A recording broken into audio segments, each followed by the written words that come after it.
Bienvenue à l'Informel. Cette semaine, je reçois à nouveau Chantal Binet qui œuvre dans le développement humain et l'accompagnement en leadership depuis plus de 30 ans.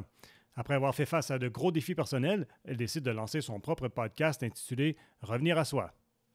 Chantal, merci d'être revenue chez nous encore une fois pour participer à l'émission. Ça fait plaisir de te revoir. C'est réciproque. Merci beaucoup encore une fois. J'ai bien apprécié la première fois, donc c'est un plaisir d'être ici. Ah, ben tant mieux.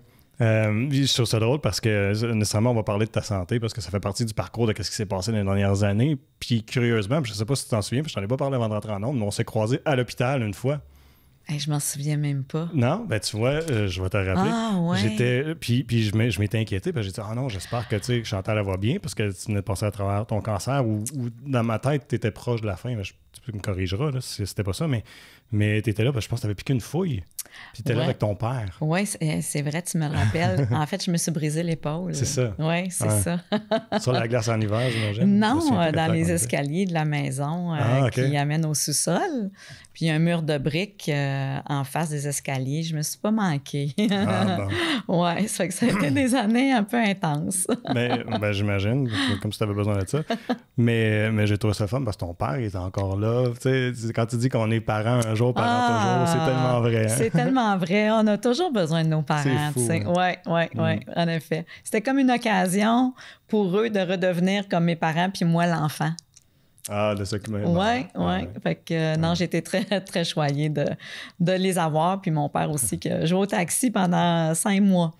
Parce que là, je ne pouvais pas conduire, exact. Ouais. J'imagine qu'ils ont été présents aussi pour passer le temps que tu as ton cancer. Tellement, tu sais. Puis l'ironie de ça, c'est que ma mère, elle venait de terminer un cancer qui a duré quand même un bon 2 ans là, et quelques. Puis aussitôt que c'était comme terminé, moi, j'arrive avec la nouvelle que je l'ai. Donc, ça a été un coup dur, mais en même temps... Tu sais, je reviens au cadeau mal emballé. Tu sais, je parlais de ça la dernière fois. Ça a été vraiment une occasion encore plus de continuer de se souder comme famille puis de s'encourager. C'est certain que, tu sais, mes parents, là, ils ont 79 et 80, bientôt 80 pour mon père. Mettons que ça fait 2 ans et demi à peu près. Fait que plus tu vieillis, plus tu es fragile aussi émotionnellement. Tu es plus près de tes émotions. C'est quand même une bonne chose. Mais là, à un moment donné, quand j'ai dit à ma mère, toi, là, tu t'es donné une attitude positive, puis nous aussi, on avait ça avec toi. Fait que là, maintenant, c'est à ton tour de l'avoir pour moi. Tu sais, comme, je veux pas que tu t'attendes au pire, parce que le diagnostic du cancer que j'avais était agressif. Okay. Donc, fait que ça aurait pu, mettons, mal virer, tu sais. Mais bon, tout est une question d'attitude. En tout cas, c'était un excellent départ. Donc, fait que oui, ça a été une bonne épopée, là. Ça a duré un bon 5 ans dans notre famille, ça. Un bon 4 ans, 5 ans. Ouais. Est-ce que l'expérience que ta mère a vécue, puis toi, d'avoir été là pour elle, ça t'a permis peut-être de mieux vivre, toi, ta situation après? Bien, c'est une bonne question. Je te dirais que ça va paraître drôle un peu.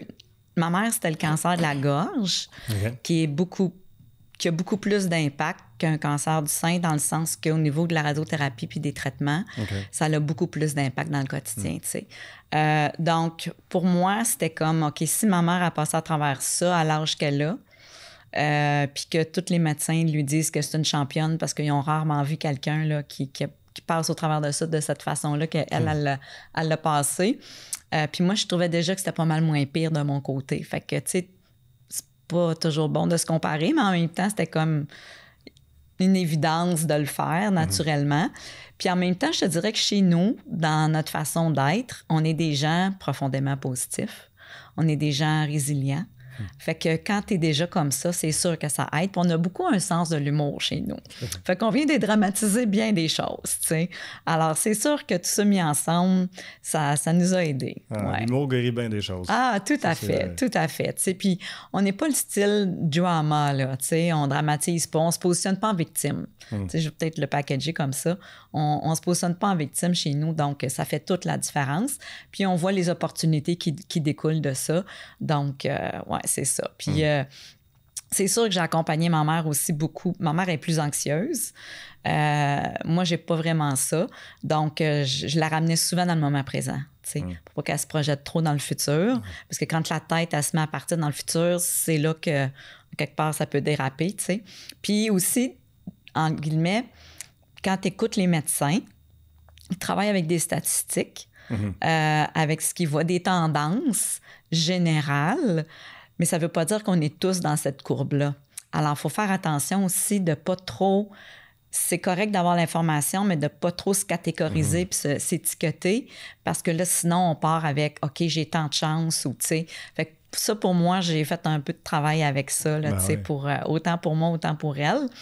Mais elle était vraiment positive dès le début. Puis mon père est extraordinaire aussi. Donc, on a été chanceux de savoir là, entre nous, là, tu sais. Ouais. Ah, ben c'est fun d'entendre des histoires positives parce que c'est souvent du négatif nécessairement qui en ressort. C'est sûr que dans les pires moments, tu sais, c'est pas joyeux, là. Il y a beaucoup de souffrance, puis beaucoup d'attente. On est dans un système de santé qu'on est constamment en attente. Fait que là aussi, il faut que tu sois quand même assez fait solide intérieurement. Tu sois patient, attendre les résultats des tests, puis le diagnostic. Oui, c'est ça. Ma mère a été chanceuse d'une certaine façon dans le sens que son dernier traitement, c'était en janvier 2020, donc la pandémie est arrivée tout de suite après. Tandis que, puis elle avait toujours mon père avec elle, tu sais.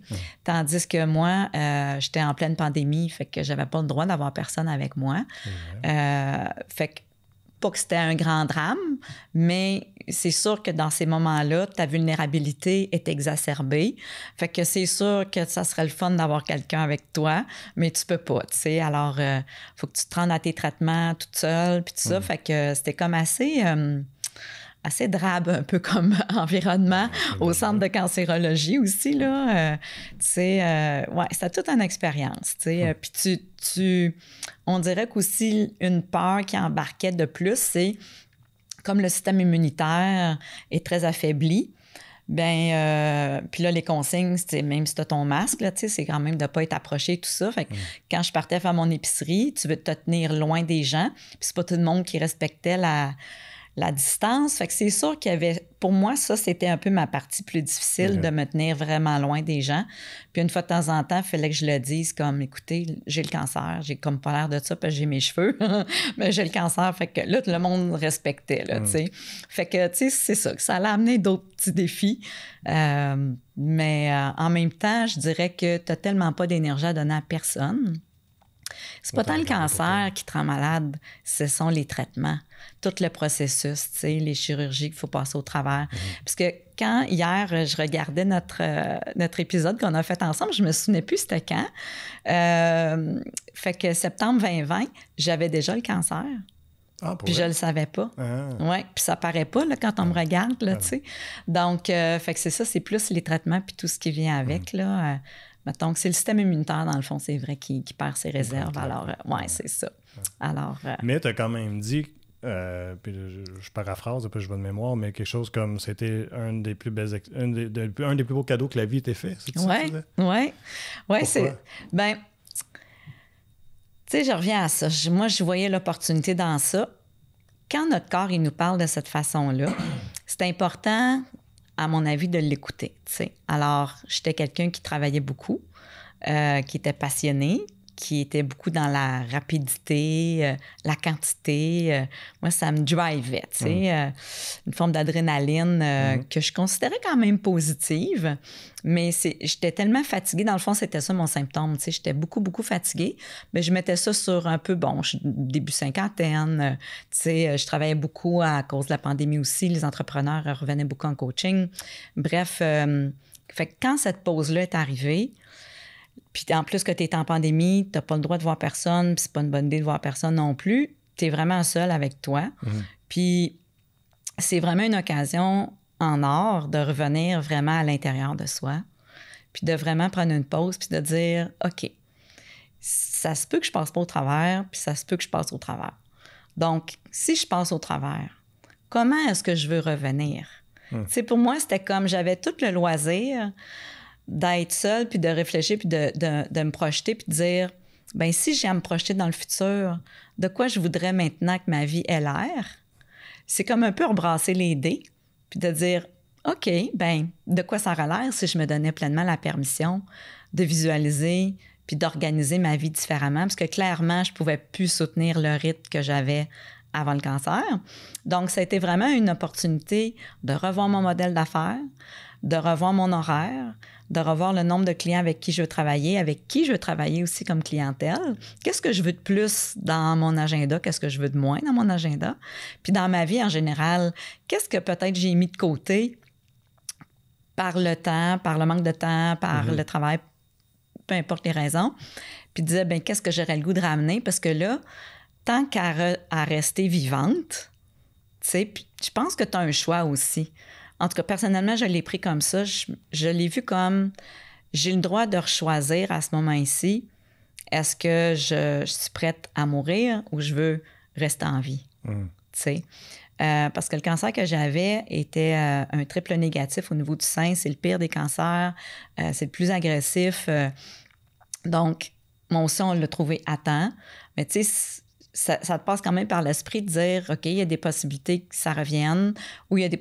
Puis en même temps, tu te dis, bien, si ça avait attendu encore, si j'avais pas écouté mon intuition pour aller passer mes tests, 6 mois plus tard, là, ça aurait été un autre ball game, comme on dit, tu sais. Fait que moi, je l'ai pris comme de me dire, OK, bien, tant qu'à jeter les dés, puis à rester vivante, bien, qu'est-ce que je veux mettre dans mon assiette, tu sais. Donc, entre autres, pour moi, j'adore voyager. C'est quelque chose que j'avais pas autant fait les dernières années. Fait que là, je me suis fait vraiment un itinéraire de OK, quel voyage que je veux mettre à partir de maintenant, ma bucket list. J'ai revu ma bucket list. Puis aussi, je l'ai vu comme un cadeau en me disant, ben c'est une pause. C'est comme une retraite un peu forcée pendant 2 ans de temps que je me serais pas donnée. Donc, puis en même temps, ben mes amis, c'est sûr qu'ils étaient déjà proches, se sont encore plus rapprochés. Fait que l'amitié a repris encore plus une plus grande place dans ma vie. Ma famille aussi. Tu sais, c'est comme si là, les coups de téléphone étaient plus rapprochés, on parlait plus longtemps, on s'appréciait encore plus, on s'est encore plus rapprochés. Tu sais, fait que pour moi, c'était comme... Puis il y a des gens qui m'ont contacté, qui ça faisait longtemps que je n'avais pas eu de leurs nouvelles. Que tu reviens plus dans l'amour, tu reviens dans les vraies priorités. Puis aussi, tu laisses tomber...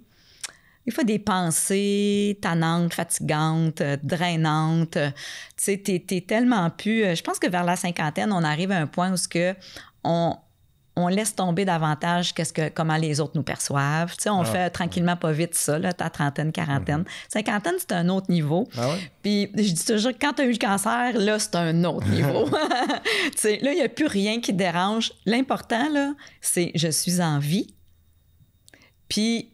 Là, comment je vais faire pour en profiter encore plus? Parce que ça passe vite quand même une vie.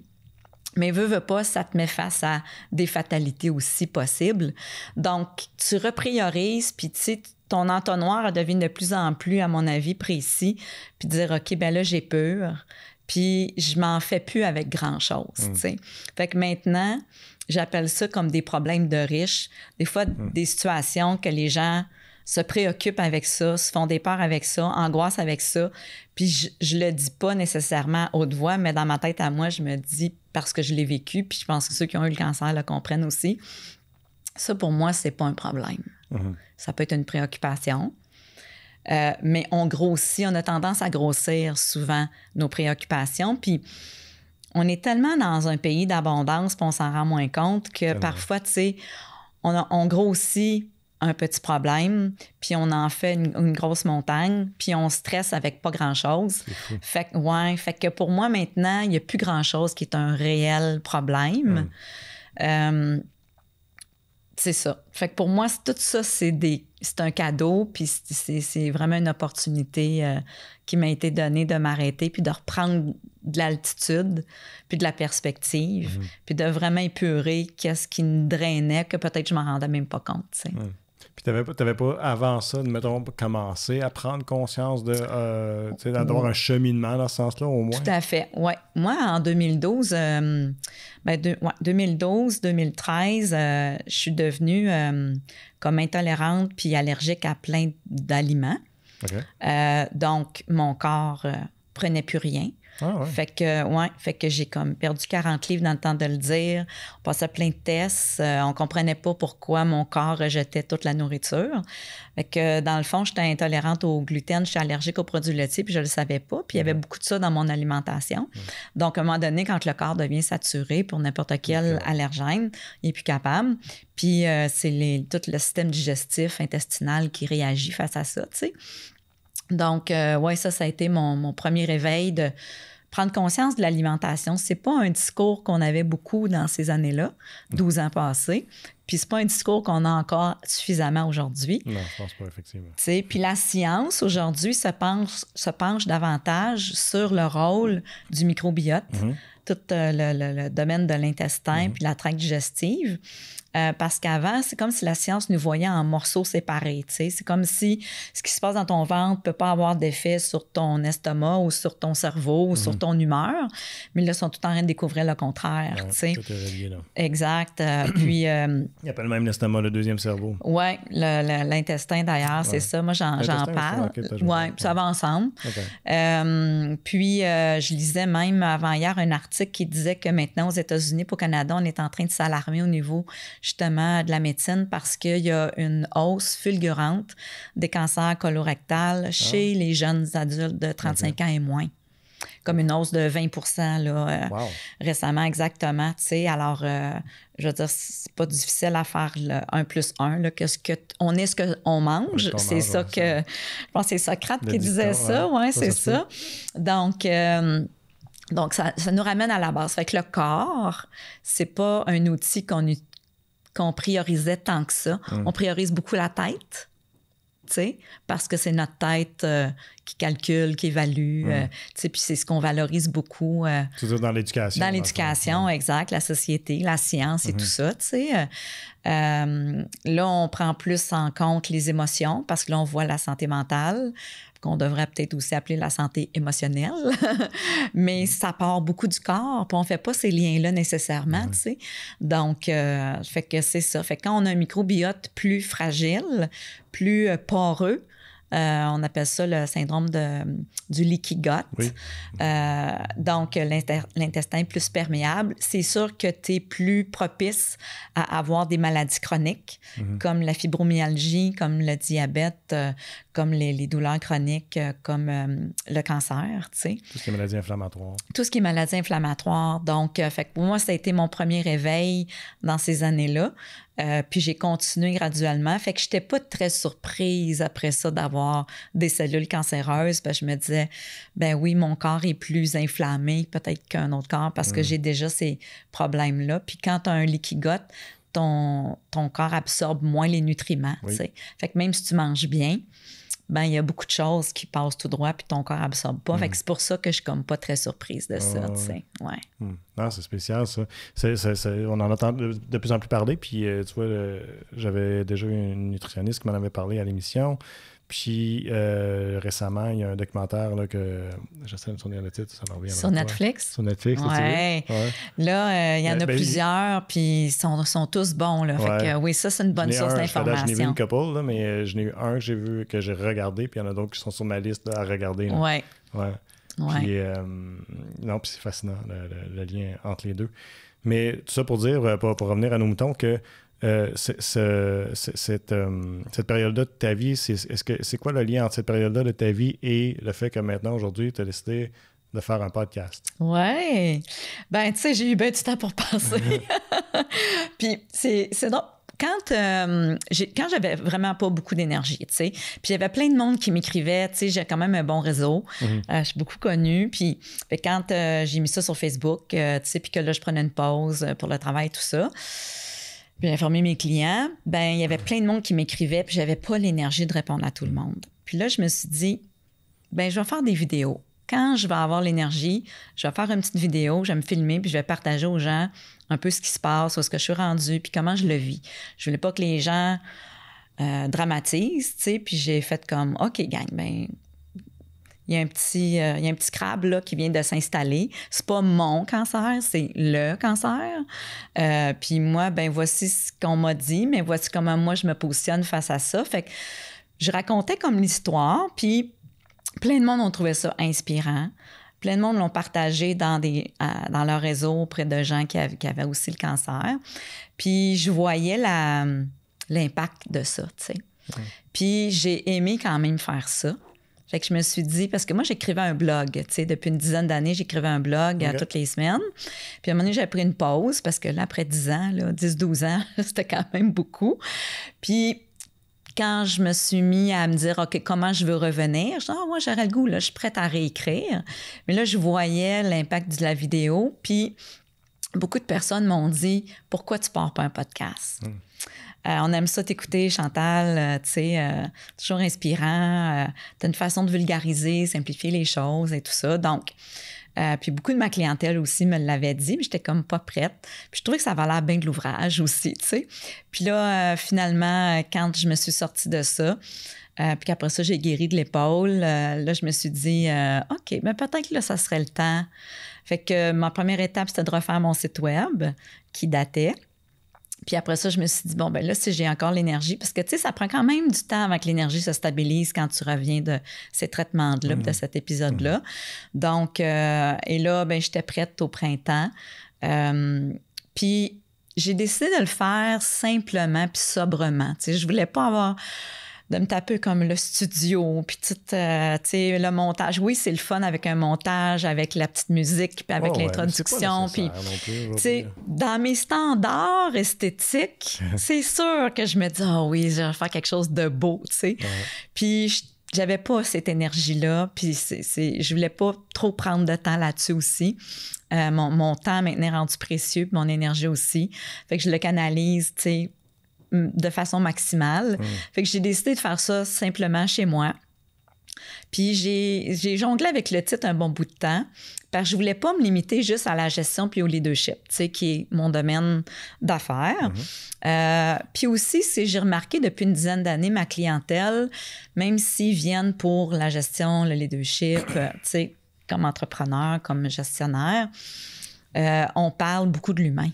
Tu sais, on parle des émotions, on parle de ce qui se dit dans leur tête, de la gestion du stress, la gestion de soi, comment aussi mieux gérer ses ressources humaines. Alors, on sort du cadre limitatif, plus limitatif peut-être de la gestion, puis de la communication, leadership, puis on revient à l'humain, tu sais. Fait que, puis aussi, la spiritualité fait de plus en plus partie de la vie des gens. Tu sais, les gens cherchent une voie. Tu sais, de revenir à soi, c'est ça que c'est pour moi, dans le fond, ramener de la spiritualité. C'est le spirit. C'est quoi que ton spirit te dit, tu sais? Fait qu'il y a une partie de nous qui est toujours allumée, qui est toujours présente, qui va peut-être plus nous chuchoter, qui est notre intuition, qui est notre ressenti.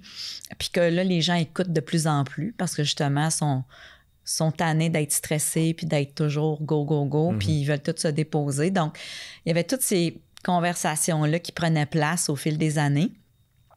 Et finalement, quand j'ai pensé au podcast, je me suis dit, ben là, je veux comme élargir. Je veux plus juste m'adresser aux gestionnaires. Je me suis dit, je m'adresse aux humains, point à la ligne. Puis le contenu, ben les gens que ça inspire, que ça interpelle, ça sera la clientèle. Fait que je me suis pas mis une clientèle cible, tu sais. Puis j'ai appelé ça « revenir à soi », tu sais. C'est ça que le cancer m'a amené, mais dans le fond, n'importe quelle situation que l'on vit dans notre vie d'humain, on a plein d'occasions qui nous invitent à revenir à soi. Tu sais, que ce soit une séparation, que ce soit un deuil, que ce soit la maladie, que ce soit un changement d'emploi, que quand on se pose toutes ces questions-là, parfois, je devrais-tu continuer, je devrais-tu arrêter? Bon, qu'est-ce que je vais faire de ma vie? Il me semble que je suis plus capable d'endurer ça, mais il me semble que c'est pas correct de faire ça. Fait que bref, on se pose 1 million de questions. Puis les gens, encore plus depuis la pandémie, cherchent énormément la paix, la paix d'esprit. Tu sais, je peux avoir un break. Puis les gens veulent sortir justement des réseaux sociaux parce que c'est rendu très dramatique, très négatif. Fait que tout ça pour dire que l'humain cherche beaucoup à revenir à lui sans en être toujours conscient. Puis c'est pas toujours comment s'y prendre non plus. Puis avec tout le vécu que j'ai des 30 dernières années à avoir accompagné les humains, puis avec mon propre chemin de vie aussi où j'ai vécu différentes événements pas faciles qui m'ont toujours ramené à moi, mais que j'ai toujours capitalisé là-dessus. Puis j'ai développé plein de trucs, plein d'outils. Puis je suis allée me former de plein de façons aussi.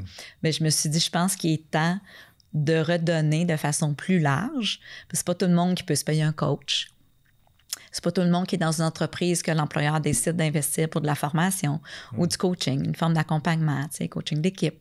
Donc, je me suis dit, bon, ben pourquoi pas m'amuser, tu sais, d'aller retransmettre. J'ai toujours une enseignante pas très loin à l'intérieur de moi qui prend différents chapeaux. Puis là, je me suis dit, bon, ben... Puis à un moment donné, je me suis dit, il y en a beaucoup de podcasts, tu sais, comme pourquoi j'en ferais un de plus. Ouais. Mais là, j'ai juste écouté ce que les gens disaient autour, puis de juste dire, je le fais vraiment pour le plaisir, puis je partage.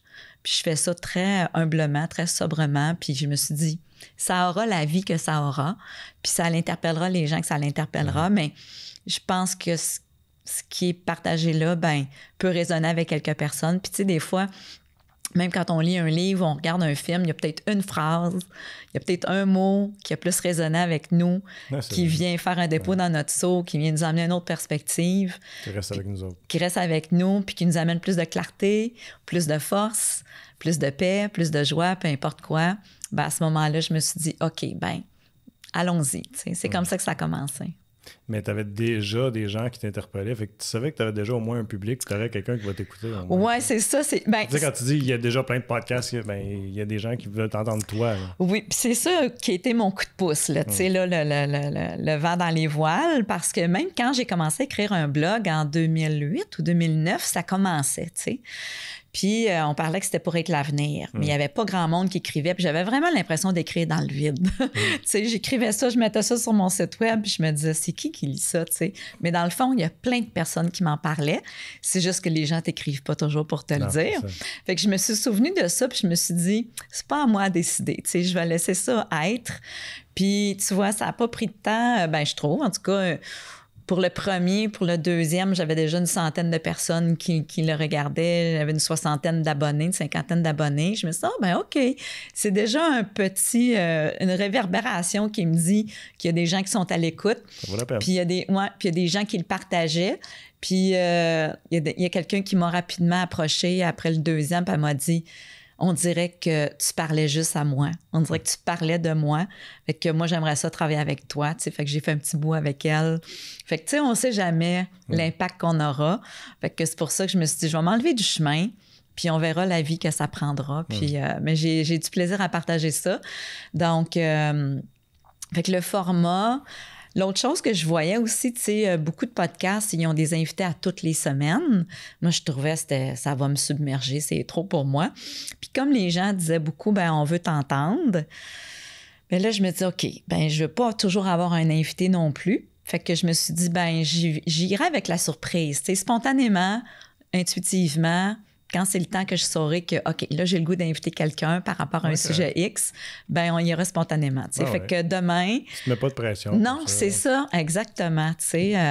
Donc, j'ai appris à respecter vraiment comment je me sens puis qu'est-ce qui monte à l'intérieur de moi. Puis c'est ça, revenir à soi, c'est de s'écouter beaucoup plus que des fois la tête dirait...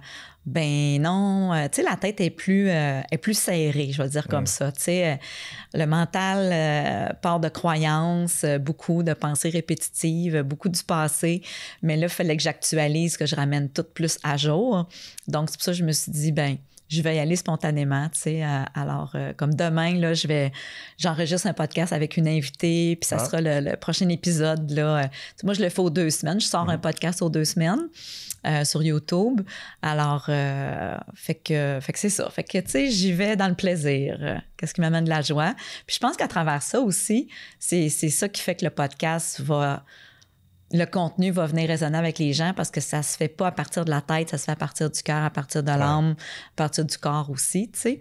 Donc, des épisodes d'à peu près d'une 30, 40 minutes, tu sais, pas bien plus que ça, parce que je sais que les gens sont beaucoup dans le temps aujourd'hui. Donc, quand on est rendu, moi, ça me fascine de voir que maintenant, 1 heure, on trouve ça long. Tu sais, le temps, c'est relatif, hein? C'est la preuve. On dirait que ça dépend dans quel secteur tu vas. Parce que, puis je parlais de ça avec quelqu'un d'autre qui est dans le domaine du podcast, puis on se disait, mais c'est drôle parce que les podcasts de longue durée, c'est quand même populaire. Puis en même temps, on est dans la génération TikTok de vidéos courtes de 10-30 secondes. Ouais. C'est comme... On dirait qu'on ne sait pas trop. Là. J'imagine c'est parce qu'il y a de la place pour les deux. T'sais. Oui, c'est ça. Puis ça dépend, j'imagine, à quelle profondeur que tu veux aller dans ton sujet aussi. Oui. Tu sais, puis c'est quoi que tu mets de l'avant aussi. C'est sûr que quand j'aurai un invité, ça va durer un peu plus longtemps. Ouais.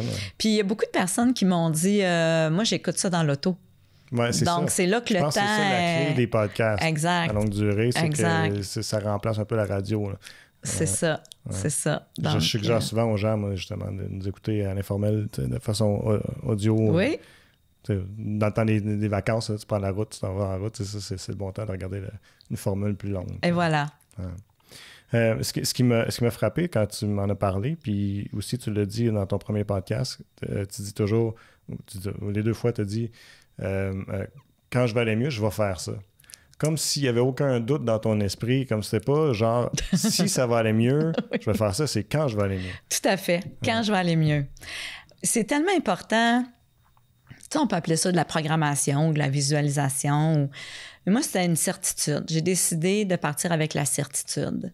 Tu sais, je vais juste raconter un petit peu une petite anecdote.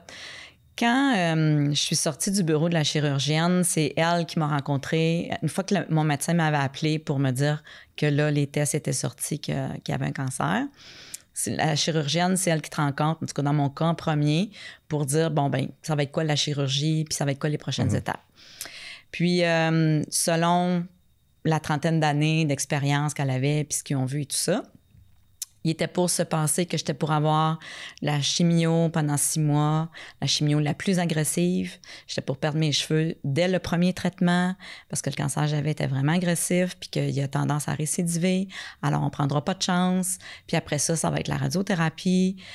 Puis là, est-ce que tu es seule? Oui, t'as pas de conjoint? Non, j'ai pas de conjoint.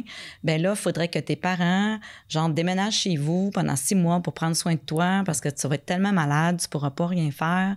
Fait que, tu sais, ça, c'est un discours, puis c'est correct, c'est ça qu'ils voient.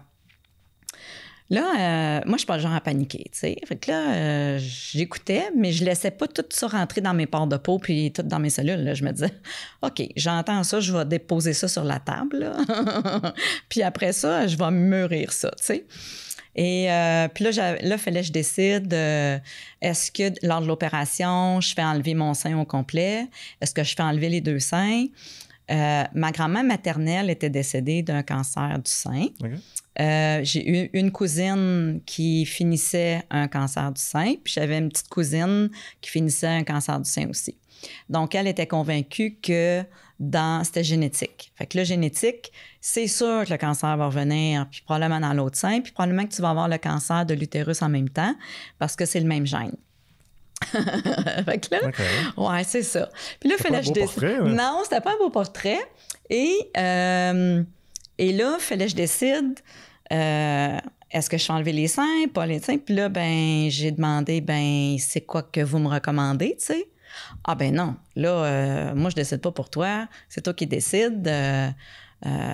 J'ai pas le goût qu'après ça, tu me reviennes puis que t'es pas contente. Puis, OK, je comprenais qu'il gère le risque. Puis, bon, c'est ça le protocole. Ben j'ai dit, OK, moi, je pense que je m'en retourne chez moi pour y réfléchir. Fait que, mais spontanément, samedi, tu posais la question, ben j'ai combien de temps comme pour y réfléchir? Elle dit, là, j'attends ta réponse, là. Là, j'étais comme, oh my God!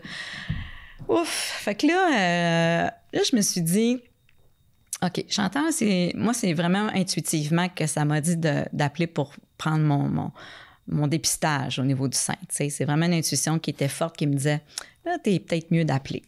Fait que je me suis dit, c'est mon intuition qui m'a dit ça, Fait que là, je me suis juste comme... Je suis revenue vraiment à l'intérieur de moi. Je suis pas allée dans ma tête. Je suis vraiment allée au centre de moi puis de me dire, OK, bien, c'est quoi que mon intuition me dit, tu sais. Mais pour ça, il faut faire vraiment le calme. Il faut faire abstraction de tout ce que je viens d'entendre. Puis de ne pas écouter ce que les autres me diraient autour de moi non plus. Fait que là, je me suis juste dit... Puis là, spontanément, ça m'a juste dit, non, on ne fait rien enlever, on va attendre, étape par étape. Puis je me suis dit, dans le pire, elle va m'opérer, elle va m'ouvrir, elle va me le dire. Parce qu'elle dit, moi, quand j'ouvre, Je vais aller voir au niveau des nodules, pas des nodules, des ganglions, s'il y a des nodules, s'il y a autre chose là. Puis après ça, ben, peut-être que ça sera d'autres choses, tu sais.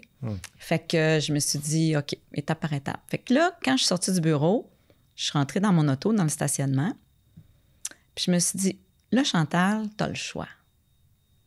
T'as le choix de tomber dans ces scénarios-là ou t'as le choix de croire autre chose. Puis c'est pas d'être dans le déni, parce que tout ça existait. Mais je me suis dit, moi, comment moi j'ai le goût de passer à travers ça? Qu'est-ce que moi j'ai le goût de vivre? Comment j'ai le goût de me positionner? C'est quoi la posture intérieure que je veux prendre? Puis moi, je crois profondément à ça. Donc, je me suis dit, ben l'idéal, là, je me faisais opérer à me rencontrer au mois de juillet. Je me faisais opérer le 30 septembre. J'étais pour avoir mes résultats le 2 novembre, s'il y avait du cancer ailleurs. Puis après ça, les traitements commenceraient. Donc, je me suis juste dit, dans mon idéal, 6 mois, c'est terminé.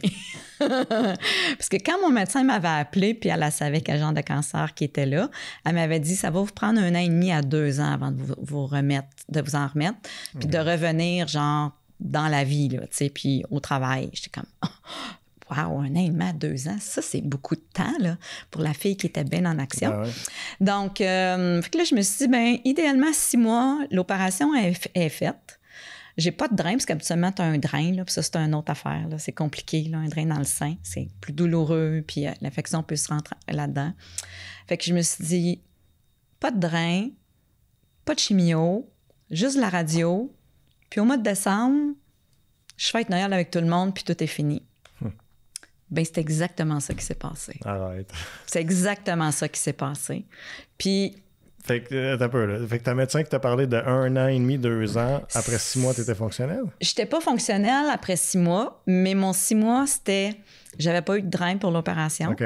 J'avais pas de cancer ailleurs. Il y avait plus rien dans mon sein. Tout était parti. Grâce aux biopsies qu'ils ont pris, parce qu'ils en ont pris une dizaine. Là. La radiologiste ne voulait pas manquer son coup. Puis la chirurgienne, j'ai vraiment eu une excellente chirurgienne. Alors, elle a tout gratté, tout enlevé. J'en avais pas dans mes ganglions. Et la radio-oncologue, l'oncologue, pardon, qui m'ont rencontrée, elle, parce que j'avais rencontré la radio-oncologue le matin, puis elle m'a parlé des traitements de radiothérapie. Ça, on dirait que j'avais comme, OK, je vais dealer avec ça, tu sais. C'est quand même pas le fun, là, mais je dealer avec ça. Puis j'avais mon rendez-vous avec l'oncologue dans l'après-midi. Puis elle était pour me dire quel genre de chimio j'étais pour avoir, puis combien de temps et tout ça. Puis la radio-oncologue, elle était convaincue que j'étais pour avoir de la chimio. Fait qu'elle m'a fait vraiment passer un mauvais quart d'heure, genre, là, dans toutes les peurs là, qu'elle-même avait. Puis elle était vraiment... austère. Donc, c'était quelqu'un qui était comme convaincant, tu sais. Okay. Mais là, moi, encore une fois, j'ai décidé de rester dans mon plan. Puis, quand je suis allée dans l'après-midi, l'oncologue, elle me parle de d'autres choses, mais elle me parle pas de la chimio. Puis là, à un moment donné, mais moi, j'ai hâte qu'elle accouche, tu sais. Fait que là, je dis, bon, ben, mais c'est quoi les traitements que je vais avoir? Elle dit, mais t'en auras pas. Je dis, comment j'en aurais pas? Je dis, ben non, t'en auras pas. Mais parce que la radio-oncologue, elle vient de me dire que je vais en avoir, puis la chirurgienne aussi. Là, elle était comme pas trop contente que les deux viennent un petit peu mêler les cartes. Okay. Puis tu sais, les deux autres, dans le fond, c'était pas pour mal faire. Là. Ils voulaient comme... Puis ils partaient des statistiques. Ouais. Puis, fait que finalement, elle dit non, il était quand même... Oui, il est agressif. On l'a pris tôt. T'en as plus. Les résultats sortent que t'as plus rien. Fait qu'elle dit, moi, je vois pas pourquoi je te ferais avoir de la chimio. Puis, mais elle dit... les traitements de radiothérapie, par contre, vont être intenses, tu sais. Donc, moi, je flottais sur un nuage, là. Fait que j'ai eu ma radiothérapie en décembre. J'ai eu 15 sessions de radiothérapie. Et là, je peux te dire que là, j'ai frappé mon mur. Okay. Ça a été vraiment difficile. Puis là, je valais rien. Fait que ça m'a pris 6 mois avant de me remettre de ça. Fait que, tu sais, je suis sortie du lit peut-être au mois de juin, l'autre année d'après. Mais, tu sais, pour moi, mon 6 mois, c'était le cancer, j'en ai plus. J'ai pas eu de chimio, j'ai pas eu de drain. Les résultats sont sortis. Puis entre-temps, je suis allée au privé pour me faire tester au niveau de la génétique. Okay. Parce que ça aurait pris 2 ans dans le système public. C'était gratuit, mais là, j'ai décidé de payer. Puis tout est revenu négatif. C'était pas génétique. Alors là, je pouvais garder mes seins et mon utérus. Puis Puis tout était fini à Noël, tu sais. Fait que le 18 décembre, le 18 décembre, 19, 20 décembre, j'ai fini mon dernier traitement. Fait que pour moi, mon 6 mois, c'était comme, OK, la tempête est passée. J'avais sous-estimé ce qui découlerait de la radiothérapie parce que c'est quand même de la radioactivité qu'on donne à notre corps de façon intense, puis ça s'en va partout, puis ça, c'est comme moins le fun. Mais, tu sais, je reviens à ça que ce à quoi on croit, puis la certitude, puis le vocabulaire, c'est hyper important comment qu'on peut vivre les choses. Tout est une question de notre perspective, le regard que l'on porte là-dessus, l'attitude, puis le vocabulaire qu'on a autour de ça. Fait que pour moi, j'étais très, très, très vigilante autour de ça. T'sais. Puis je le sais que ça fait une différence. Mais dans ton cas, est-ce que tu penses que c'est des apprentissages que tu as fait?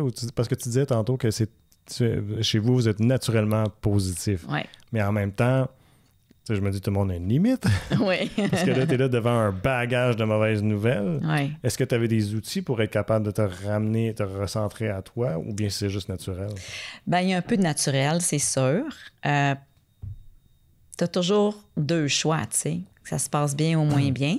Fait que c'est sûr que une fois que tu te dis, OK, j'espère pour le mieux, puis je vais embarquer cette autoroute-là, il y avait quand même tout mon bagage, une trentaine d'années en arrière, parce que, tu sais, j'ai été formée, le coaching, tous les cours que j'ai pris, j'en ai pris des tonnes de cours de certification dans ma vie, tout autour de la psychologie, l'intelligence émotionnelle, comment se gérer. Tu sais, c'est sûr que tout ce que j'offrais en bagage à ma clientèle depuis toutes ces années-là, c'était le temps de prendre... Tu sais, vraiment, là, je l'ai vu comme ça. Bien, tout ce que tu as donné aux autres, là, Chantal, là, les 30 dernières années, là, c'est à toi, tu vas te le donner. Tu sais. Fait que grosse dose. Oui, exactement, grosse dose de ça. Tu sais, en même temps, il y a des journées, là, quand tu vas pas bien physiquement, la tête peut pas aller bien nécessairement, puis vice-versa. Fait qu'il y avait des moments où mon corps était à bout de souffrir. Puis c'est quand même des longues récupérations, même la chirurgie, là, il n'y a rien de plaisant dans ça. Donc, ces journées-là, j'acceptais que c'était pas une bonne journée. Tu sais, au lieu là, d'essayer de me cheerleader, là, tu sais, surrender, là, tu sais, j'accepte. Puis aujourd'hui, là, pleure ta vie, Chantal. Aujourd'hui, pense-y que peut-être tu vas mourir. Ça fait partie aussi des options. Tu as le droit d'aller là. Fait que là, j'étais humaine. Puis de dire, c'est ça aujourd'hui. All-in, vas-y. Va connecter avec la peur. Va connecter. Parce que c'est pas mieux d'être dans le déni non plus, tu sais. C'est pas mieux d'être dans la résistance non plus. Exact. C'est tellement un bon mot. C'est tellement important ce que tu viens de dire là, Jean-François. Parce que la résistance, là, ça amène de la rigidité, de la raideur, de l'inflammation. C'est vraiment la pire prescription à se donner. Fait que là, j'acceptais. T'sais. Là, c'était une journée, là, excuse le mot, mais je suis là comme de la merde. Puis là, ça se peut que je meure. Puis d'aller connecter avec la mort, ça fait aussi partie du processus. Fait que là, tu dis, OK, mais là, si j'avais à mourir, qu'est-ce que je pourrais préparer aussi? Qu'est-ce que j'ai besoin de mettre en ordre? Mon testament est à jour? J'ai-tu de la paperasse que je veux pas que mon monde fasse le ménage là-dedans? Y a-t-il des affaires que je veux donner? Tu sais? Fait que je suis allée là aussi, tu sais. Puis des fois, c'était pas juste une journée, là. Des fois, c'était 2-3 jours en ligne. Puis plus je me donnais la permission de faire ça, ces journées-là, plus je remontais vite la pente. Parce que quand tu es en résistance, tu tiens ça là. C'est comme un couvert que tu tiens là, mais l'eau à bout pareil en dessous, là. Tu sais. Fait que enlève le couvert, ça va s'évaporer, puis éventuellement, ça va s'apaiser, tu sais. Fait que c'est ce qui me permettait de revenir meilleur par la suite, tu sais. Mais toi, la vie t'a amené à être obligé de dire stop, reviens vers toi. Ouais. Mais qu'est-ce que tu dirais à quelqu'un qui, tu sais, avant d'en arriver là, c'est comment est-ce qu'on fait pour les voir, les sentir, ces choses-là, avant d'en arriver? Est-ce que la vie nous arrête puis de nous autres s'arrêter avant? C'est tellement une bonne question. Puis tu sais, je dirais que c'est une question existentielle parce que pour toute notre vie, on est face à ça. Le corps, là, c'est vraiment ton outil premier. Puis la tête va souvent, excuse le mot anglais, bypasser, court-circuiter ce que le corps essaie de te dire. Puis qu'est-ce que ton cœur aussi essaie de te dire. Tu sais, on est fait de différents outils. On a tendance, surtout en Amérique du Nord, d'utiliser davantage plus la tête. Je me fais un plan, je me suis fait un chemin, je peux pas déroger de ça. Je me suis donné des échéanciers ou des objectifs. Puis là, j'ai l'impression que soit que je suis un loser ou je suis un paresseux si j'atteins pas ça, tu sais. Mais ça, c'est juste une idée qu'on a eue. Ça veut pas dire que c'est la vérité nécessairement. Ouais. Donc, quand ton corps, il dit « moi, je suis fatiguée, j'arrêterai ». C'est comme moi, 1 an avant là, que j'ai eu le diagnostic, ça faisait 1 an que je me disais « Ah, il me semble que je prendrais une pause d'1 an. Il me semble que je prendrais une année sabbatique, je suis fatiguée. Okay. » Ça fait une 20aine d'années que je roule, là. Il me semble que je prendrais une pause. Mais je me donnais pas vraiment... Tu sais, quand tu es travailleur autonome, tu es célibataire aussi, ben ça fait en sorte que... Ben, tes options sont limitées. Hein? Ben, oui, c'est ça. Tu as beau être responsable financièrement, puis tu as toujours en arrière-plan tout le monde qui est en... T'as-tu un fonds de pension? T'as-tu des sous pour plus tard? Tu sais, comme... Veux pas, ça, c'est la tête. Puis c'est correct d'une certaine façon. Tu veux gérer le risque. Mais d'en faire toujours quelque chose... Je reviens à être serré, à être dans la peur... d'être crispé, ben là, c'est là qu'à un moment donné, les problèmes plus physiques commencent à arriver, puis ce que tu te dis dans ta tête, tu sais. Donc, je pense que d'écouter le discours intérieur, si ta tête t'amène régulièrement ou souvent ou par habitude à pas écouter ton corps, à pas écouter comment tu te sens, à pas écouter tes émotions, c'est certain qu'il va arriver quelque chose. Des fois, c'est pas la maladie, c'est un accident d'auto. Des fois, c'est que tu perds ton emploi. Oh, ouais. Des fois, tu te fais laisser amoureusement. Tu sais, ou tu es à répétition en conflit, tu sais, avec ton patron, avec tes collègues.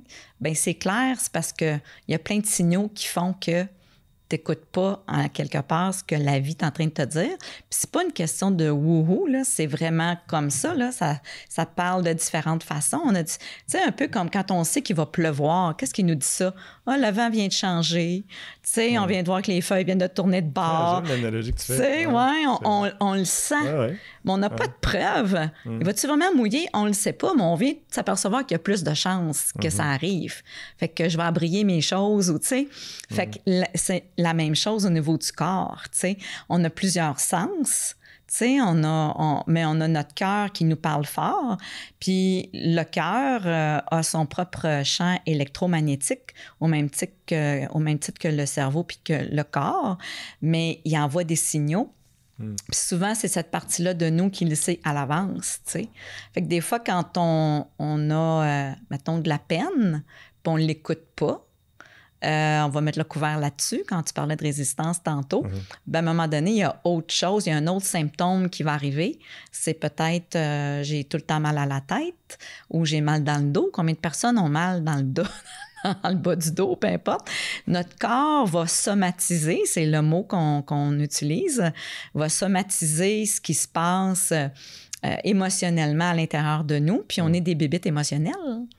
Tu sais, même si on est le plus cartésien et le plus rationnel dans la vie, on a quand même 2 cerveaux. Là. J'ai un cerveau gauche et un cerveau droit. J'ai un cœur, j'ai différentes parties de moi qui s'expriment.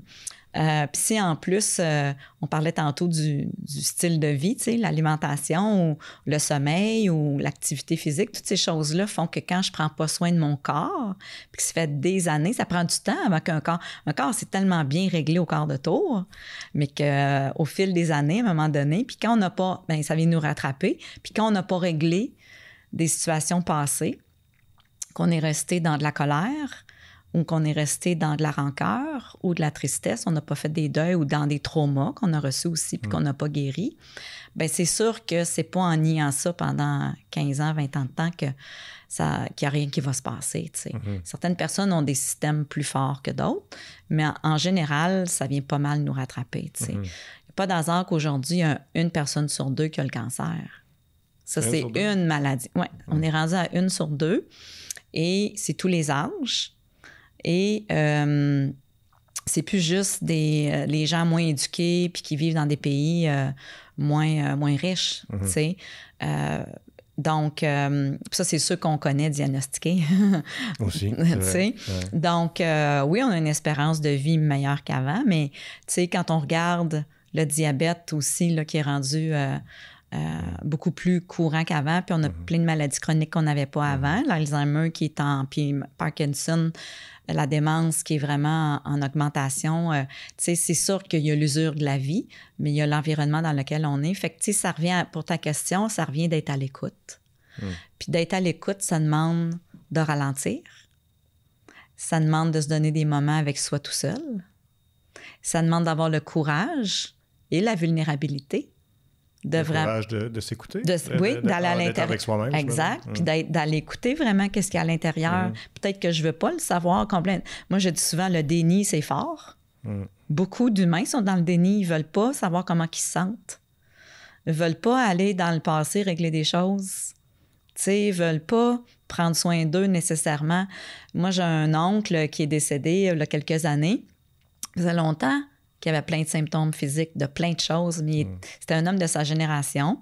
Puis ça ne veut pas dire que les hommes d'aujourd'hui ne sont pas comme ça non plus, mais pour les hommes, je pense, de génération en génération, c'est moins commun d'aller consulter rapidement, de s'écouter rapidement. On a un discours au niveau de la tête que non, je suis un tough. Puis, je continue à aller, puis je fournis sur la famille. Puis, et voilà, tu sais, puis j'ai pas le temps d'arrêter. Moi, je l'entends souvent, ça, chez ma clientèle. Pas le temps d'arrêter. Hey, j'ai une business, j'ai une ci, j'ai une ça. C'est ça. Fait que, tu sais, oui, ça demande... Souvent, ça demande de la souffrance pour arrêter. C'est drôle. Oui. Tu sais, on dirait que les humains, on apprend moins ou on n'apprend pas si on ne frappe pas un mur, si on ne le frappe pas 2-3 fois, puis si on ne souffre pas suffisamment, tu sais. Spécial. Oui. On apprend mieux à travers... Oui, puis on évolue plus vite.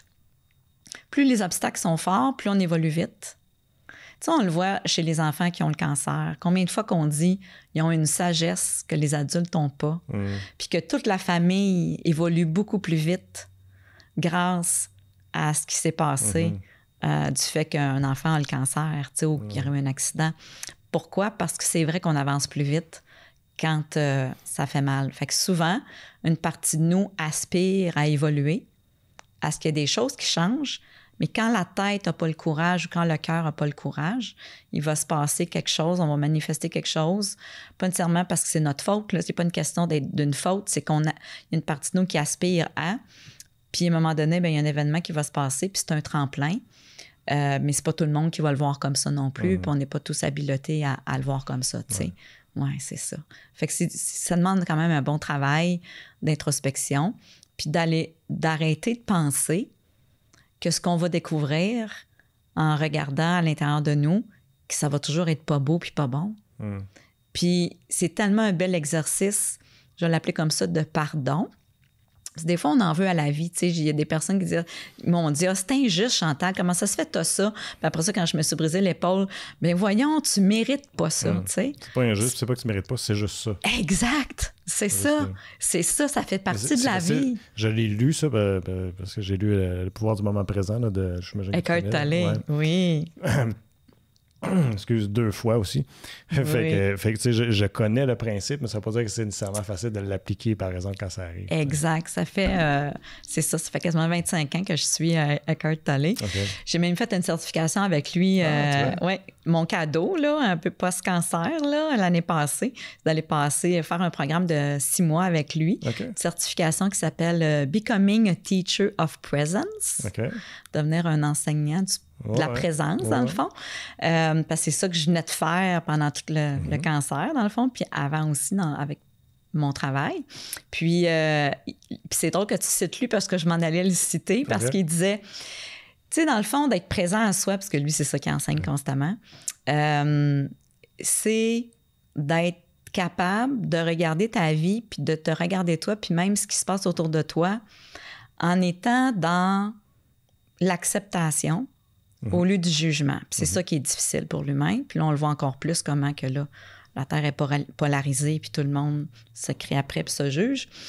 Mais dans le fond, ce qu'il disait, c'est que quand tu regardes le passé, quand je parlais de pardon, j'allais justement embarquer là, il dit, c'est ta partie inconsciente de toi qui a posé ces actions-là, qui a pris ces décisions-là, qui... Aujourd'hui, qui est regardé par ta partie consciente, parce que tu as évolué puis tu as appris, qui regarde la partie inconsciente, fait que tu as le choix de la juger puis de dire « Et que j'étais tata » ou « j'étais comment ça se fait que j'ai fait ci puis j'ai fait ça, puis on se tape sa tête » ou on tape sa tête des autres. Mais c'est de voir, OK, c'était notre partie inconsciente à nous qui n'était pas éclairée, qui ne savait pas mieux, qui était plus ignorante, veut pas dire stupide, c'est juste j'ignorais que je pouvais faire les choses autrement. Je le savais pas.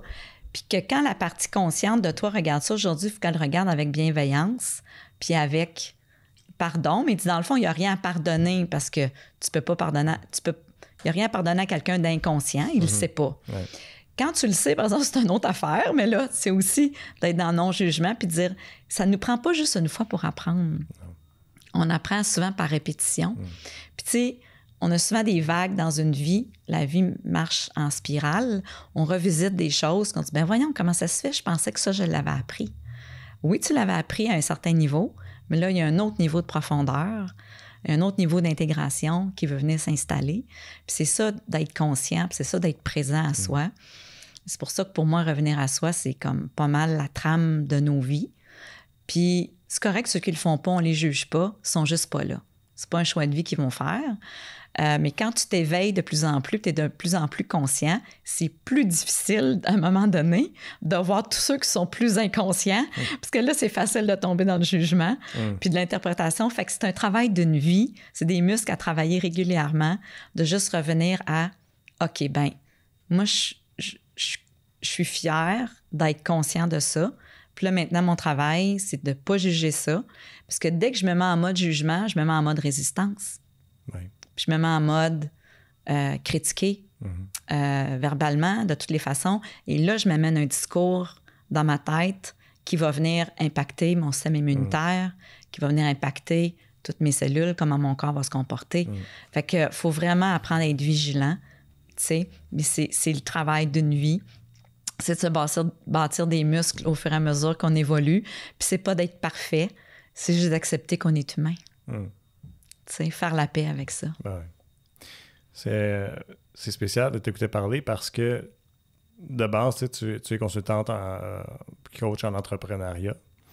Puis souvent, l'image qu'on a de quelqu'un qui est en entrepreneuriat, c'est plus quelqu'un qui est très cartésien, qui est, comme on parlait tantôt aussi, qui est go, go, go, qui va être, je sais pas, puis peut-être que c'est moi, là, puis encore là, on vient parler de jugement, je suis sûrement dans le jugement, mais sinon, ne serait-ce que c'est l'image qu'on nous présente ou c'est l'image qu'on a, peut-être socialement, je sais pas. Mais ça me donne pas l'impression que nécessairement que c'est des gens, pour la plupart, puis je sais, là, je généralise, là, mais je dis pas que c'est le cas de tout le monde, mais ça me donne pas l'impression que c'est des gens qui vont être ouverts facilement à recevoir un message de dire « Ah ben je vais aller dans mes ressentis ». On va être plus dans la logique parce qu'on est dans les chiffres, on est dans la performance, on est dans les statistiques, puis non pas dans qu'est-ce que ton cœur te dit, tu sais. Fait que je me dis que ça doit être puis je sais pas si ça a toujours été ton message auprès des gens que tu accompagnes aussi, mais est-ce qu'il y a une certaine résistance des gens, tu sais, de faire ça, de dire ben là, je peux pas écouter mon ressenti, là, les chiffres me disent ça, là, tu sais. C'est tellement pertinent ce que tu amènes, tu sais. C'est pas que la majorité sont cartésiens, la majorité sont passionnés. Okay. Fait que le cœur, là, est dans l'entreprise. Puis ils ont tout mis. Fait qu'ils ont mis les économies, ils ont peut-être mis même la maison, l'hypothèque. Puis, alors, fait qu'il y a beaucoup à risque.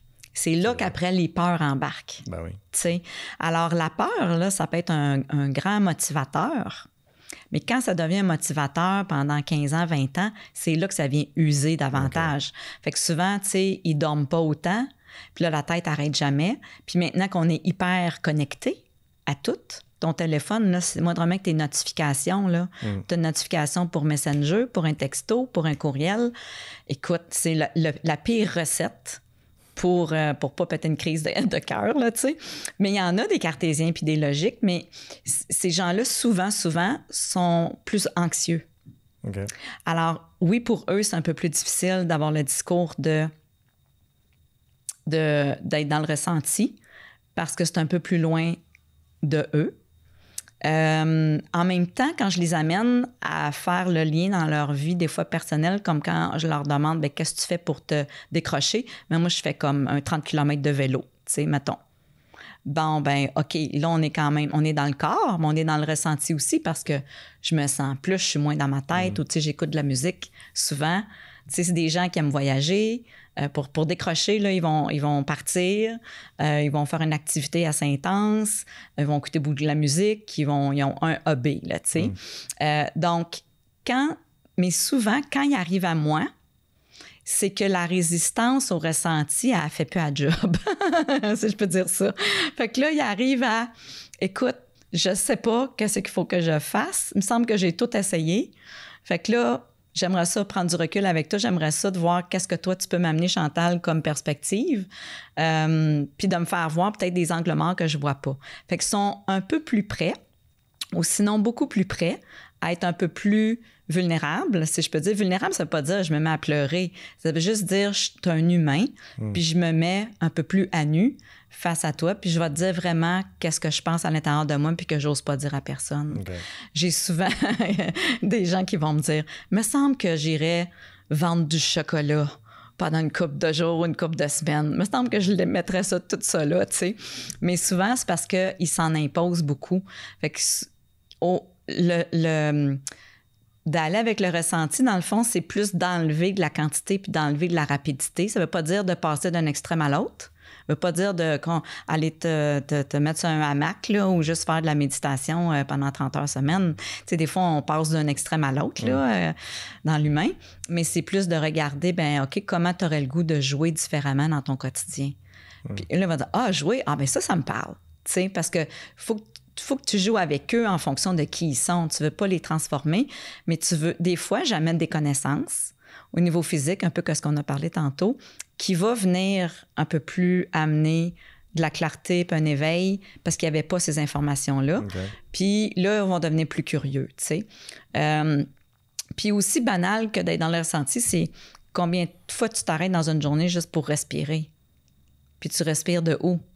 Puis elle va où ta respiration? Ils n'ont aucune idée, tu sais. Puis tant que tu n'en parles pas, c'est vrai que tu n'en es pas conscient. Pourquoi? Parce que c'est automatique. Mais quand ça fait longtemps que tu respires juste de la tête ou tu respires plus du ventre, puis tu es juste dans les épaules, puis tu as la mâchoire toute crispée, puis tu es toujours comme ça, là, on fait comme « Ah ben oui, mais ça doit faire comme 10 ans que je suis de même. » Fait que tu sais, on en rit puis on dédramatise, mais des fois, c'est des exercices très simples à mettre en place. Puis ça revient toujours au mot awareness, tu sais, comment conscient que je suis, comment... Fait que dans le fond, le ressenti, c'est de devenir de plus en plus vigilant face à c'est quoi que je suis en train de me dire, c'est quoi mon discours interne. Tu sais, je fais beaucoup ce travail-là avec eux, tu sais, de retracer ça. Puis là, ils se rendent compte que hey, je suis mon pire ennemi. Je me tiendrais même pas avec quelqu'un qui passerait son temps à me parler de même, tu sais. Mais c'est ça le ressenti d'une certaine façon, tu sais. Donc, on est très automatisé, l'humain. Très, très... Le mental, la tête, là, c'est beaucoup de mécanismes, c'est de l'automatisme. Fait que c'est pour ça qu'il faut qu'il y ait une autre partie de nous qui est consciente, qui est toujours éveillée. Appelons-le comme on veut, là, l'âme, le sixième sens, l'intuition, peu importe.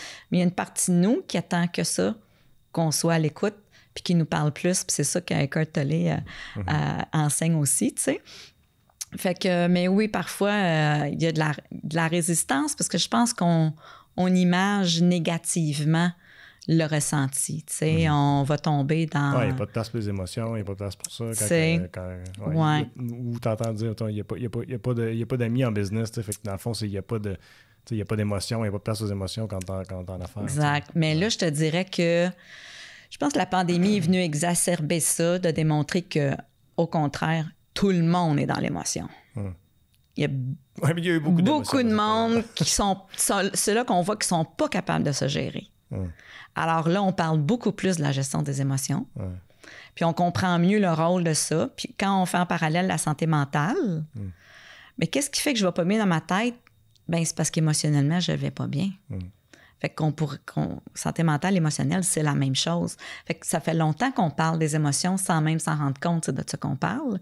Puis c'est comme si on était encore un peu, je vais juste utiliser une expression, au Moyen-Âge, de penser que les émotions, il y a quelque chose comme de pas correct avec ça.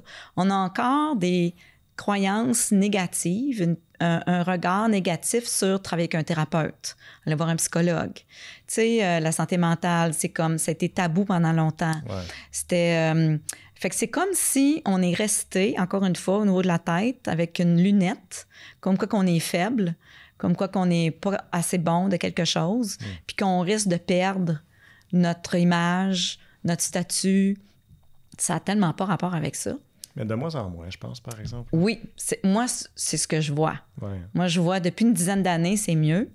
Puis grâce à la pandémie, d'une certaine façon, c'est venu faire sortir... Oui, exact. Ouais. C'est venu monter à la surface qui était là, pas très loin en dessous de l'eau.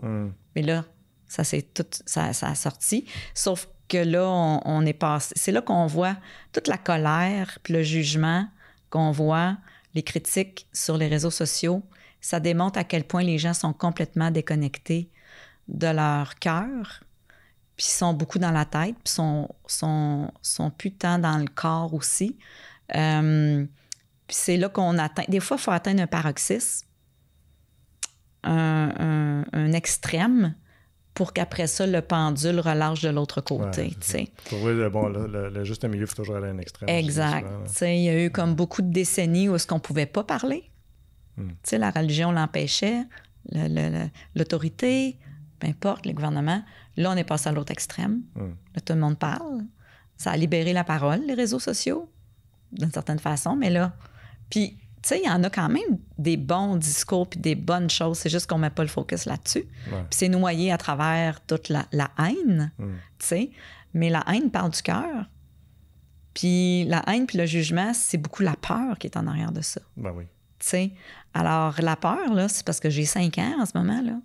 J'ai 5 ans, je suis pas capable de me gérer.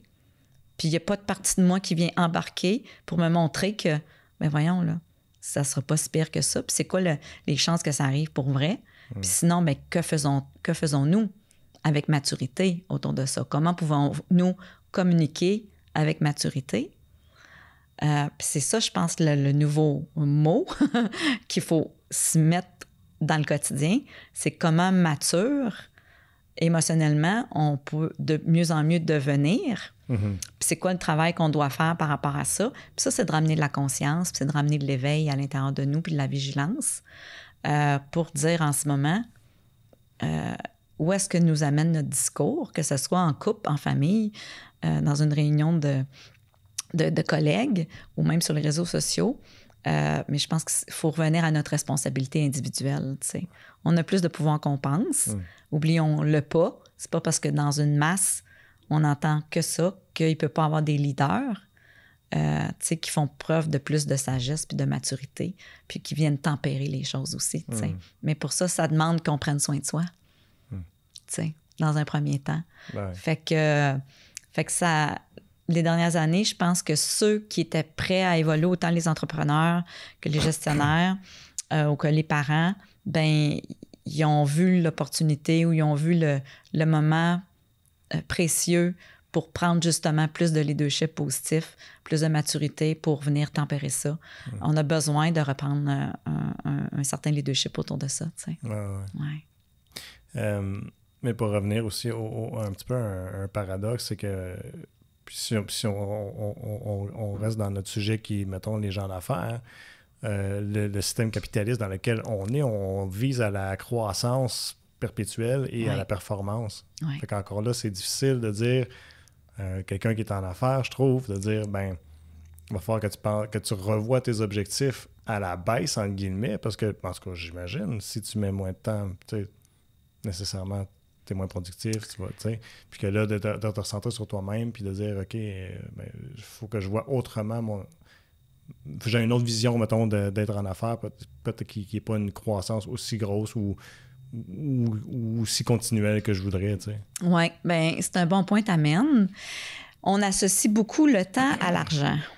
Tout à fait. Puis la quantité. Encore là, va dire que c'est une invention humaine, le temps, que c'est quelque chose qu'on s'impose, tu sais. Tout à fait. Puis c'est à quelque part, c'est vrai. Oui, puis ça nous a permis de nous structurer, tu sais, ça a son bon côté, sauf que c'est pas vrai que c'est juste la seule équation, que parce que je travaille pas autant que je vais faire moins d'argent.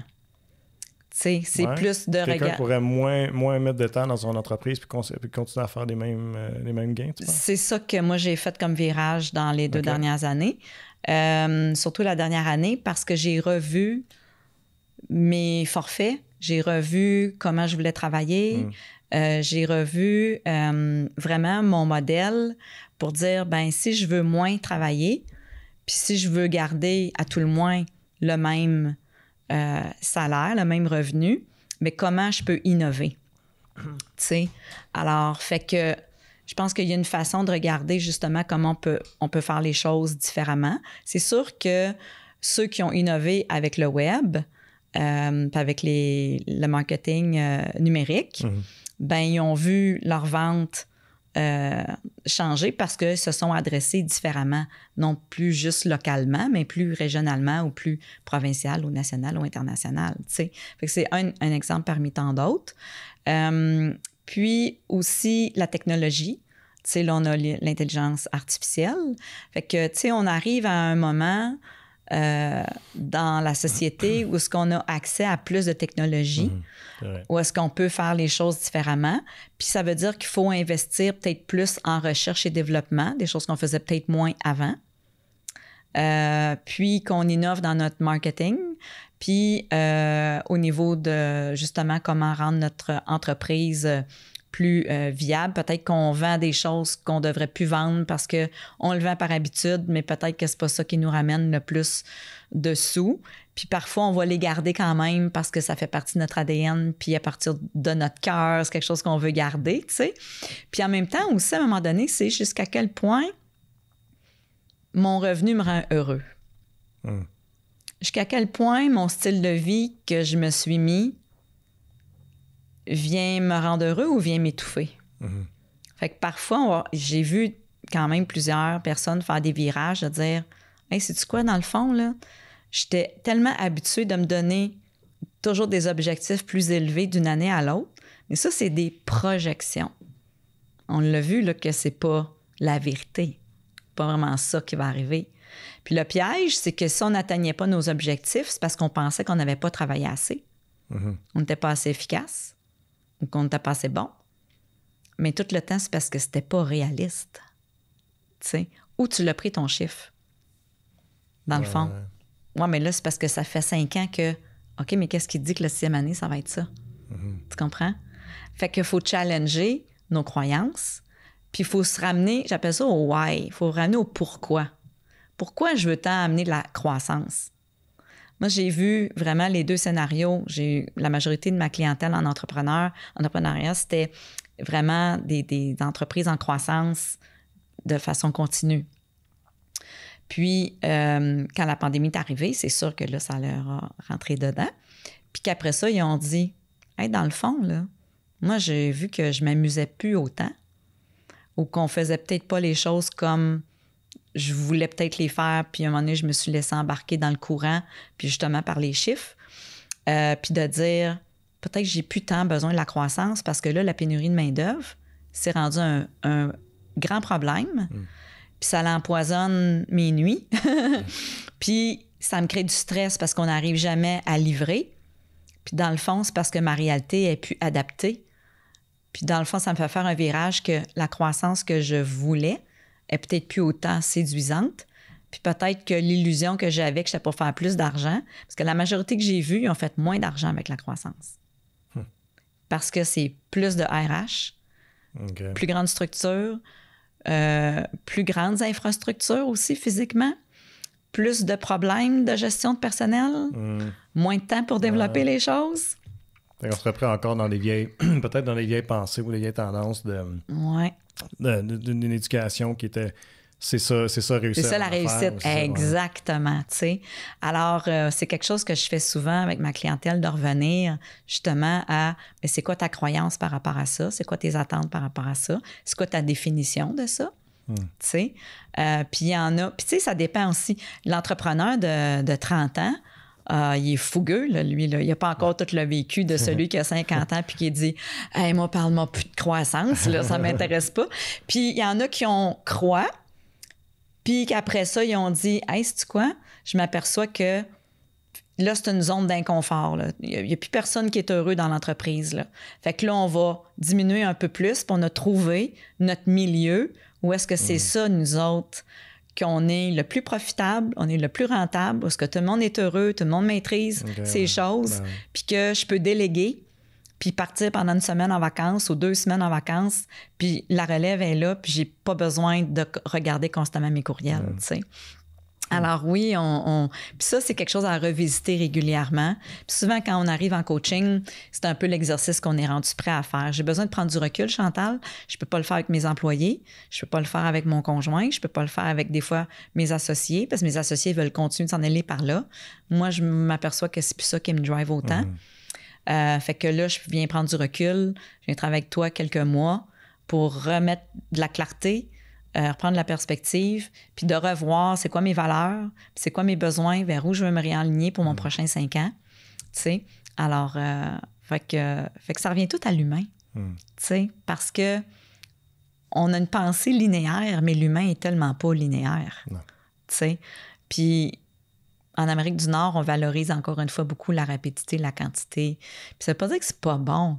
Ça peut être un bon driver, un bon motivateur, mais ça peut pas être juste ça sur du moyen puis du long terme. Non. Ouais, parce que ça fait son poids après un temps. Exactement. Puis on a souvent sous-estimé ce qui vient avec ça aussi. Ouais, c'est ça. Des fois, c'est la famille qui dit « on te voit plus ». Ouais, c'est ça. Ou tes enfants. Ça j'en ai entendu des témoignages qu'à un moment donné, tes enfants disent « Papa, maman, je m'ennuie ». Et voilà. Oh, ça brasse un peu les idées des fois. Là. Oui, puis souvent, il y a eu des séparations à cause de ça aussi, parce que ça a pris toute la place, Alors, ça revient à une phrase plate, mais tout est une question de dosage. Puis de revenir à soi régulièrement, de dire, c'est encore ça que j'ai besoin, c'est encore ça que je veux, tu sais. C'est pas parce que c'était moi pendant tant d'années, tu sais, que là, c'est encore moi. Quand la tête est forte, on est attaché à l'image puis à l'étiquette. Tu sais, fait que c'est flatteur, puis tu sais, souvent, c'est ça qui nous a porté. Puis c'était correct. Oui, c'est ça, puis c'était correct, tu sais. Mais à partir de quand ça devient malsain, c'est là des fois que c'est un peu plus un piège à faire attention dans lequel tomber, tu sais. Est-ce que tu penses que ton expérience, ton vécu de ces dernières années, ça t'a amené davantage vers l'humain dans ton approche avec les gens que tu accompagnes? Oui. Je l'étais déjà un peu, mais... J'ai l'impression que c'est plus. Oui. Si je compare à la dernière fois qu'on s'est parlé. Oui. C'est comme le fait que j'ai décidé d'avoir une entreprise de coaching en gestion et leadership. C'est comme si là, la clientèle, entre guillemets, puis je pense que c'est moi aussi qui ai un peu amené ça, mais il y a 30 ans, c'était plus ça aussi. On est sérieux, tu sais, on est plus protocolaire, tu sais, on était tous habits, cravates, tailleurs, tu sais. Ça, tranquillement, pas vite, ça allait évoluer. Mais c'est certain que... Puis je pense que la pandémie est venue aider un peu à tout le monde aussi par rapport à ça. C'est comme si les gens ont été plus face à eux. Puis... on est vraiment comme en climat de guerre, un peu partout, autant sur les réseaux sociaux que physiquement sur la Terre. Puis les nouvelles sont que autour de ça.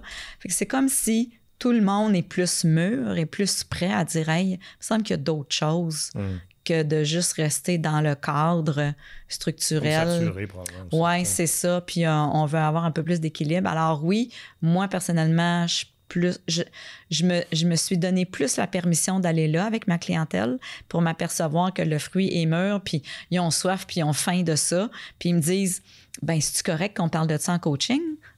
Oui, je dis toujours, c'est le qui fait le quoi.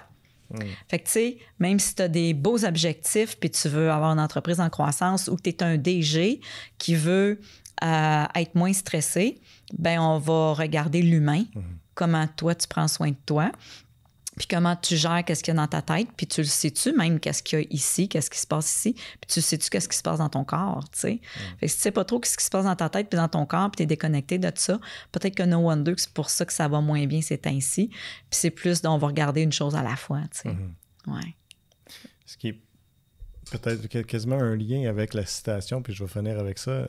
Que j'aimerais ça que tu partages avec les gens qui nous écoutent, si on peut écouter quand tu l'as dit, la citation, je sais que tu as vu chez ta naturopathe de Gandhi. Prends soin de ton corps pour que ton âme ait le goût d'y rester. Ce qui est tellement bien dit, je trouve. Ah, tellement. Ça, la première fois, je pense que tu vois ça, là, en tout cas, quand le moindrement tu es à l'écoute, ça frappe. Ouais. Ça t'arrête, puis tu te dis... Ouf, OK, ouais, c'est vrai. Alors oui, je pense que... Puis quand on regarde à quel point le système de santé déborde, puis que la population vieillissante, puis comment tout le monde est malade, c'est pas normal que tout le monde est malade et médicamenté. On n'a pas parlé de ça serait un autre sujet, mais tout ça pour dire que c'est parce qu'on est déconnecté en quelque part. Tu sais, on est dans le TGV, là, le train à grande vitesse, puis on ne prend pas le temps de se déposer puis de revenir à soi, tu sais. Ouais. Puis encore là, tu dis ça, puis je le sais parce que on commence à se connaître, mais il n'y a aucun jugement dans ce que tu dis si tu n'as pas pris conscience de ça. Puis je peux, moi personnellement, tu sais, quand je le vois, puis je me vois, je m'inclus, là, tu sais. Oui. Je me vois, puis je vois les autres, puis je me dis, c'est tellement difficile, c'est pas facile de de prendre conscience. La première étape, c'est d'en prendre conscience. Exact. Puis c'est tellement difficile parce que tabarouette que c'est pas toujours facile. Là, ça roule. Ça roule, c'est pas facile. Puis aussi parce qu'on se dit, tout de suite, il y a une petite voix qui dit « OK, mais là, si on fait ça, là, il y a bien des changements là, qui vont découler de ça. Puis une tête, ça n'aime pas ça, du changement. Là. Puis là, ça va avoir de l'impact sur plein de monde. Là. Fait que oui, c'est pas facile. Puis c'est pour ça qu'il faut être patient, puis être bienveillant avec soi, puis d'y aller une affaire à la fois. Tu sais, peut-on juste prendre une chose à la fois? Puis c'est un et l'autre, ça m'empêche pas de travailler. Ça m'empêche pas d'être encore dans la quantité puis la rapidité, mais pas toujours. Tu sais, ça peut être que, OK, là, je me donne un sprint pendant 2-3 heures, je fais ça. Ou aujourd'hui puis demain, je le sais que j'ai un coup à donner. Mais après, dans 3 jours, je sais que là, je me donne une certaine pause. Ça veut-tu dire que je finis plus de bonne heure? Ça veut-tu dire que je m'en vais au cinéma ce soir? Ça veut dire quoi? Mais je peux-tu revenir dans juste l'humain au lieu d'enlever toujours mon chapeau de professionnel ou de parent ou d'entrepreneur, tu sais? Parce qu'on est tellement exigeant envers soi-même, tu sais. Vraiment, vraiment. Alors, plus de bienveillance, plus d'humanisme, plus d'écoute, plus de patience. On va être dans un monde meilleur, un peu plus de maturité puis d'acceptation. Chantal, peut-être nous rappeler là, où les gens peuvent te suivre s'ils veulent t'entendre encore parler plus longtemps encore qu'1 heure et je sais pas combien. C'est gentil.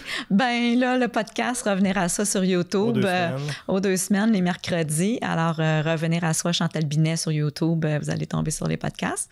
Et tantôt, encore tout récent, là, je viens juste de mettre mon 6e épisode en ligne hier. Et www.chantalbinet.com sur mon site web, toute l'information est là pour me rejoindre. Parfait. Ça a été un plaisir de discuter encore une fois avec toi, Chantal. C'est réciproque. Merci. Super le fun. Merci tout le monde d'avoir été à l'écoute et je vous invite à nous suivre sur nos différentes plateformes web pour regarder ou écouter toutes nos émissions.